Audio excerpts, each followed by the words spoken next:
I'm going to tell you some traits you should look out for in a man that appears to be good to others and maybe even to you. But if you notice these things, then I'll advise you to run away if it cannot be resolved. Don't proceed to establishing a permanent relationship with this person. The first one is the proud man. Let me explain something. Some girls find proud men attractive. Some girls like to see pride in their men. They don't like their men being humble or saying yes sir to somebody they think is beneath the guy. Many ladies love proud men. Some of them see it as masculine, as protective, and it makes them feel elevated if their man is not submitting to anybody and is bugaing about. It makes them feel great and I be your guy, madam. You understand that vibe. But it is beyond that. It is very dangerous to go into marriage with a proud man because we are talking about your daily life. This man will not listen to you or listen to others. This man will not be willing to take correction. And we are talking about the rest of your life, guys. You want to be attached permanently to somebody that will not take correction, somebody that thinks he is always right. And this type of people, they don't even show remorse as well. Even when they are wrong, they find it difficult to say sorry. They find it difficult to say please. Know that at the beginning, they may not be treating you badly. Look at how they are treating other people. They are bugaing to other people. They are showing pride to other people. I don't know why sometimes we feel like we are special and certain things will not happen to us, or the way this man treated my case is different. No, you're not different. You're not different. And what goes around comes around. It will definitely be your turn to be at the receiving end of that character. So avoid this type of men. Pride is not biblical. We have been called to love and to treat others well. Some things are inbuilt in people and you can't really do much about it. It is a relationship after all. It is not yet a marriage. So you still have option, okay? Choose your struggle. Second is the self-centered man. This man puts his own opinion first, even if your own is right. He's always thinking of himself first. He never considers you, maybe your career growth, how you can be better as well. It is always about them. Where to live, the choice of church, number of children, blah, blah, blah. You are discussing these things with a man and he's just dismissive of your own personal preferences. That is a red flag. Some other times he may not be enforcing his own preferences, but he may have a way of manipulating you into accepting his own preferences, maybe emotionally, maybe physically. People that tend to just do everything to get you to agree to what they want, that kind of person is just centered around his own likes and what he prefers. And also, he takes action, sometimes without even consulting you, as long as it is favorable to him. Yours is not that important after all. Also, a self-centered person may find it difficult to give out even material things, except if there is an underlying benefit for them. They only give when they know they will receive back, or they receive a favor, or they are investing in that giving. It is not just, it is unto the Lord, God will bless us. They only give when they know that they can receive back. Self-centeredness most times comes with selfishness as well. And again, when you start discussing your career growth and he's not giving you the same ginger you give him, how you want to push him to excellence, he's not that bothered about what you're doing. Even if he's an odogu, you should be interested in your own growth as well. This type of man may frustrate you in the future, especially when you have kids. As a woman, it takes a lot to continue to grow, especially in your career when you have kids. You need somebody who is also willing to support you a lot when it comes to managing the home front, so that you can make something else out of your life apart from being a mother, of course. Except if you're not that interested in career and personal growth, you just want to cater to him. Stay away from a self-centered man. The other type of good man that you should avoid, this man is good though. He's nice though, but he's not godly. See, there is a difference between being nice and being godly. Being a Christian, some people are morally upright. They are good. You know, they relate well with everybody. In fact, there's nothing you can pick in their character that is offensive. They're just good people. Maybe they were brought up that way, or they've groomed themselves to be that way, which is great. But if you are a Christian and you settle with that kind of man, you are setting yourself up for disappointment. Many of them will promise that, I won't even hold you back from practicing your faith. I won't hold you back from going to church, and they won't really. But energy, guys, energy matters. The people you are close to matters. The people in your space will either draw you back or move you forward. And is that the type of energy you want around you? The mediocre energy, the just do your thing kind of energy? I don't think so. Eventually, you'll be influenced heavily by them. Also, there are this class of Christians. They are Christians, okay? And they are good, morally upright, but they are not dedicated. They are not committed to anything. They are just churchgoers. And from their conversations, you can hear them. You know that there's no faith in there. There is no fire in there. And you are a firebrand. And you don't settle for that kind of person. you are going to be frustrated. This kind of persons, they don't even stand for anything. So when the chips are down, what is holding their niceness is not solid. You know that, okay, I'm good by the grace of God. The Holy Spirit is talking to me, and that is why I'm able to do this. There's so many things that your natural self will not do, but the Holy Spirit is there to guide you, and you are able to do certain things. But this person doesn't have that kind of force. Nothing. Okay, so they are not standing for anything. So when the chips are down, they will fall for anything. Know that being nice is not enough. There must be something anchoring you, and if that's not the case, sorry. One thing to look out for in this kind of person is that they are very diplomatic in conversations. They want to be on everybody's side because, yeah, he is Mr. Nice. So when he's having conversation, he does not like taking a solid stand. So if you say we should sign that paper and get this money, okay, maybe we should do it, because he doesn't want to get on the wrong side of his colleague. And if you come with the other side, he's also trying to have his conversation around it. You say, I'm a cool guy, okay, I roll with everybody. Like I said earlier on, if you don't stand for something, you'll fall for anything. So watch out for people that are extremely diplomatic in their conversation. They want everybody to be happy with them. They don't, pick a particular side. They're just trying to please everybody. If they are with Mr. A, they agree, yes, that's what we'll do. When they are with Mr. B, the conversation changes. That person, you cannot hold them to their words. They are nice, they may be nice, but they are not godly. Please stay away, sister. Another subgroup of these are the Christians, but not so Christian. They are godly, they are Christians, and God is taking them somewhere. But you are a purpose-driven Christian. You are a disciple. You are serving. You are a firebrand. When the Bible says, do not be unequally yoked, I'm not sure it was just talking about Christian and non-Christians. Sometimes where you are is different. And for us women, these things are dicey. Why? Because we have been called to submit. So you have to choose who you are submitting to. So we have to take these things very seriously, because when you're choosing a husband who to settle with, you are choosing somebody that will become your priest. I don't want to sound judgmental, but if you are a true Christian, you may understand what I'm saying. You want to make it easier for yourself to submit to this person. You want to make it easier for you guys to raise children together. You should already have the same view on certain things. So if this person is not yet there spiritually, even though they are upcoming, are you ready to be the one dragging him or her up? Because you're supposed to submit it to this person, you may have to go lower to be able to do your submission properly. Do you understand what I'm saying? I'm sorry if this doesn't sound right to some people, but even within the Christian circle, go for somebody you can look up to as a woman, so that submission will be easier for you. You don't start arguing, how we will submit, and what if my idea is better than him, and what if I saw vision that I didn't. No, this person should be able to lead you. Therefore, ensure you are not setting up yourself to submit to a man who is not taking up authority. This has so many effects. You have to consider how it will pull you backward as a Christian. You have to consider how it will affect your kids. Because even though they can learn from you, but when the two of you are on the same page, when the family structure is solid spiritually, it is easier for the children to follow suit. But when both of you are not on the same page, the children can go either way, or they even go out of the circle completely, and godly parenting becomes an issue. Another set of good men you should avoid are the unkind men. Okay, so a man may not be a kind person, even though he's good.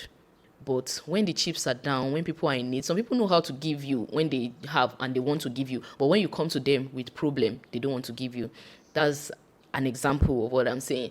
They don't want to help you because you asked. That's just an example. It's not all about giving, but in situations where they are required to make sacrifice to make another person feel better, move forward, or make progress, they hold back because they are not kind-hearted.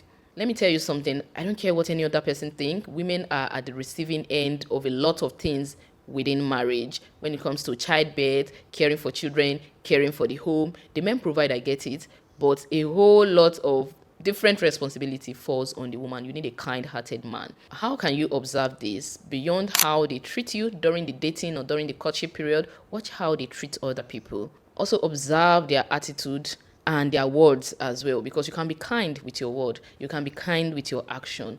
Another type of good men you should completely avoid are the docile ones. These ones, they don't want to do anything. Like, they are currently not working, they are waiting, they keep planning, but they never take action. Okay, there is no job. I usually say for a man, you don't even have any reason to be idle. Because one, you have your mental strength. If you went to school or if you are trained to do something, you can use that. Secondly, you have your physical strength, which is way more than a woman can have. So what excuse do you have to say you are not doing anything? I am just waiting. While you are waiting for the big break, what happened to doing other small things to make money, to take care of yourself? You are 30, you are 40, you are still dependent on your parents. That's a shame.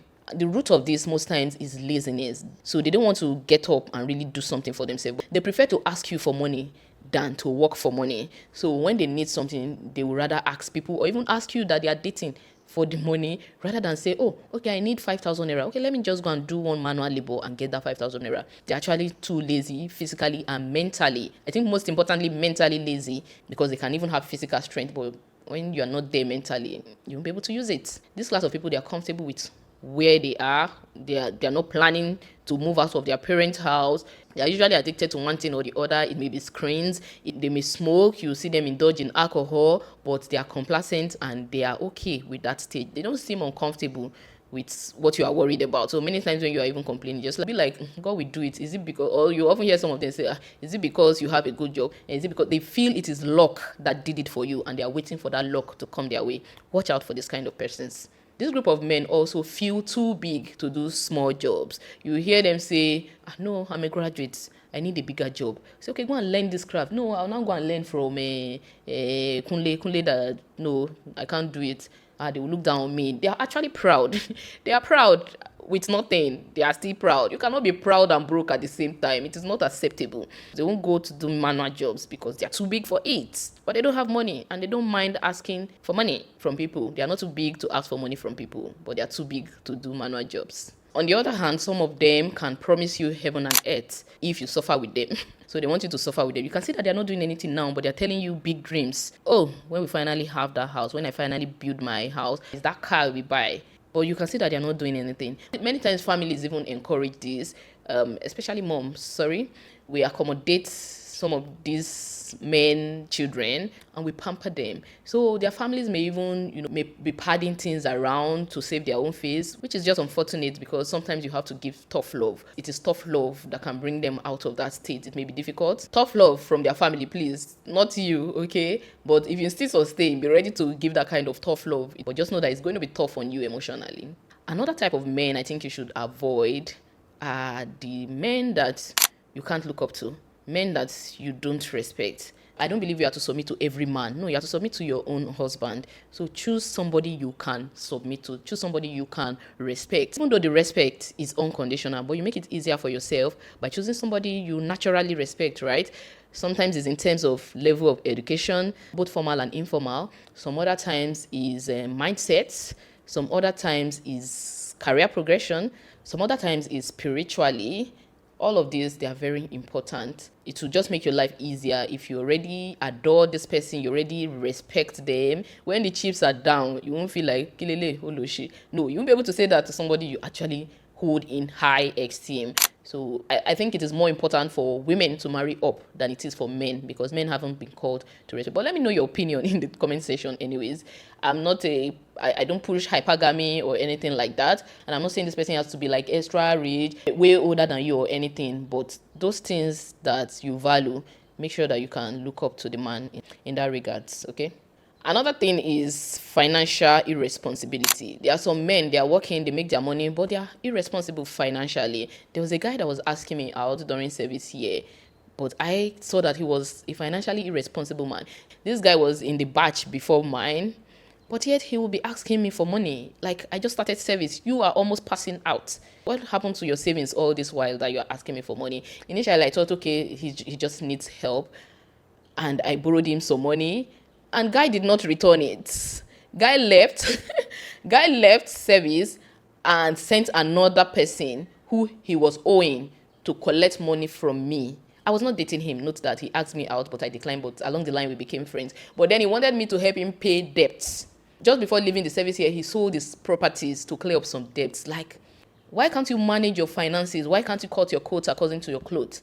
So look out for things like this in men, okay? A man that is always asking you for money, a man that is not accountable with their finances. You can't say, oh, this is how much money came in, this is where I invested it, or this is where I save it. Some of them don't even have saving. Please run for your life.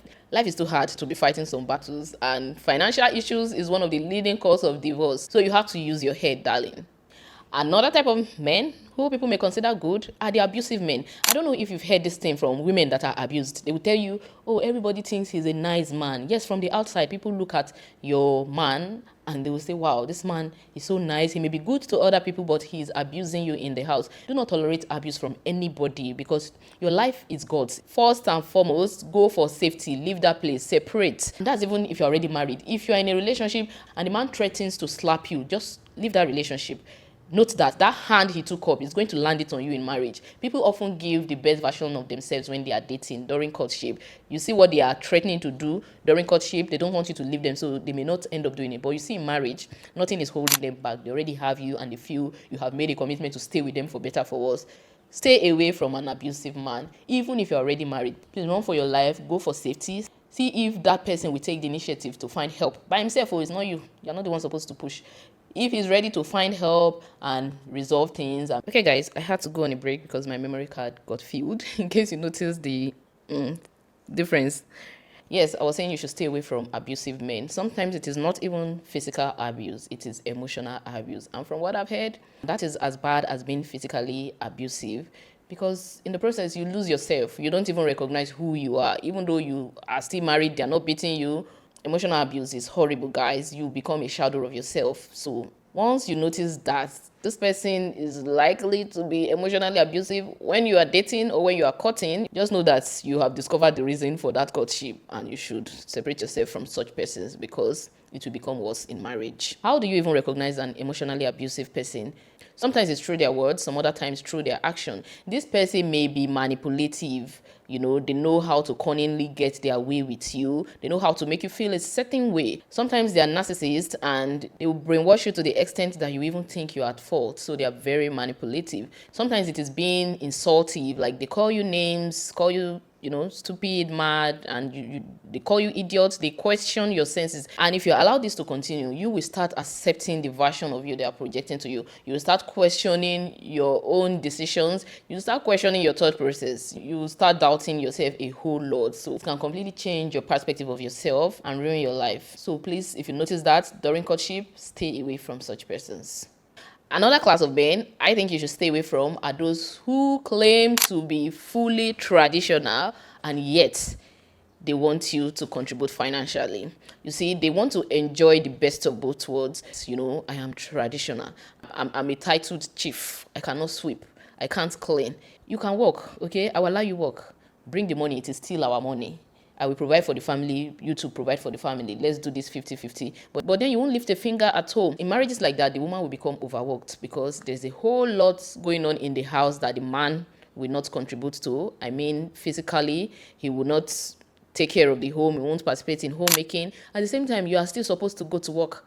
And then whatever you make from that work is still for the family. So what are you enjoying exactly? Discuss these things at the courtship stage and know the mindset of this man you are planning to spend the rest of your life with. That won't cost you much, right? But once you're already in the marriage, you will start looking for how to patch things. And divorce is not easy. It is expensive. You want to avoid all of that on time. The last but not the least set of men that may be nice or present as nice, but they are not good for you, are the ones whose values don't align with yours. Now, this is very subjective. Sometimes you can be like a round hole in a square peg. They won't fit, right? It does not mean the hole is faulty or the peg is faulty, right? You can't just work in synergy together because of your personality, your values. Most time it is the value and the mindset. Know this, that you don't have the capacity to save anyone. You see that savior mentality, I will change him. Oh, he loves me, so he's going to make adjustment. Or some people would think, oh, when we get married, he's going to start doing this. Or no, when I have a child, when I'm pregnant, he's going to start caring for me in this way that I want to be cared for. Or he will start, helping. He will start, you are setting yourself up for failure, guys. Once you realize that your values don't match, let that person go. There is no need forcing things at the dating or the courtship stage. I will always say this, that you see that let's try to make it work, and we can make it work, we love each other. I don't like that word, make it work, during courtship. You can try to make your marriage work, but courtship, why are you trying to make it work? There are so many men and women out there, and God has not just given you one person that can fit into your life. No, there is a group of persons that possess the qualities that will help you fulfill your life purpose. It's not just a one person thing. Oh, this is my soulmate and that is it. No, depending on where life leads you to, depending on your destiny, call it karma or whatever, depending on the decisions you make that lead you to a certain point, somebody may be your spouse for that decision you took. Maybe you decided to study in Lagos instead of Abuja. You may meet somebody there, and that person will become your husband that will still fit into your life. Meanwhile, there may be some, depending on the decisions you make in life, there are many people that falls into the spectrum of men you can marry. So that mentality of, oh, I don't want to let this person go, let's try to make it work, we love each other, please stop it. Some things are not even black and white, right? It is not that this is wrong, this is right situation. It is, this is what I want, this is what you want kind of situation. And once you can't agree, you can't come to common grounds on that, let the person go. You can't save anybody, okay? That person needs to want it for themselves. They need to want it for themselves. You can't force change on anybody. And from my experience, it is very difficult to change a human. Gosh, only God can do it actually. You can't even change a human. Finally, I want to say this. There's no man or woman that is perfect, okay? Maybe you realize one or two of these traits in your spouse, but you communicate with them and they are willing to change. That's a spouse, your fiancé, your boyfriend, and they are willing to change, they can make adjustments. That is perfect. Maybe you are winning in some other parts of their life. Maybe they are perfect in a lot of ways, and it's just this adjustment they need to make. That is great. But what I'm saying generally is you need to choose your battles. There are things you cannot compromise on. Don't compromise on them. Once you know that this thing is very important to me, for some of you, it is your faith. You feel like, my faith is very important to me. In fact, God is the most important person to me. But you know that this person you're about to marry is not a godly person. Don't say, oh, okay, I'll manage him or I will change him. Even though he's not perfect, and people say, nobody is perfect, just continue with that relationship. That is one value that is important to you. Don't compromise on it. Some other times it is maybe respect. Some other times it is finances that you don't want to compromise on. Hold on to it strongly. Don't let anybody convince you. Because you see those things you hold very valuable. That stage of butterflies, and especially for those of you that are already having sex, don't you know that sex affects your mentality and it makes you more vulnerable? So you start accepting the things you shouldn't accept, right? When you enter into marriage, your eyes will open and you realize that you made a huge mistake, and then living will be so much more complicated. Whatever vices that you have decided to compromise on, maybe it's not too important. Oh, okay, he's proud. I don't really have much issue with that and all that. Be ready to carry the whatever burden or whatever baggage that comes with that character that you are accepting. But if you know that you can't fight that fight, okay, some people handle certain things. You hear some ladies tell you, oh, I don't mind if my husband cheats on me as long as he takes care of me, as long as he doesn't treat over my face. I think there's something wrong with you if that's your stand. But at the same time, you see such persons, maybe their husband cheats on them, but their marriage will still last, and they appear to still be happy in the marriage. But you already know that that's a deal breaker for me. And then you are with someone who cheated on you, and you feel, oh, okay, I'll forgive him, he won't do it again. Then you marry and see that such person continues such, and you can't handle it. What I'm saying is, know what is important to you and choose your battle wisely. Also, you as a person, work on yourself to be the best version of yourself. In as much as we are projecting this on the men right now, sometimes it is the women doing these things, right? So be objective enough to examine yourself and tell yourself the truth. Accept when you have faults. Keep working on yourself to be a better version of yourself. When you are cutting or dating, observe. Ask questions.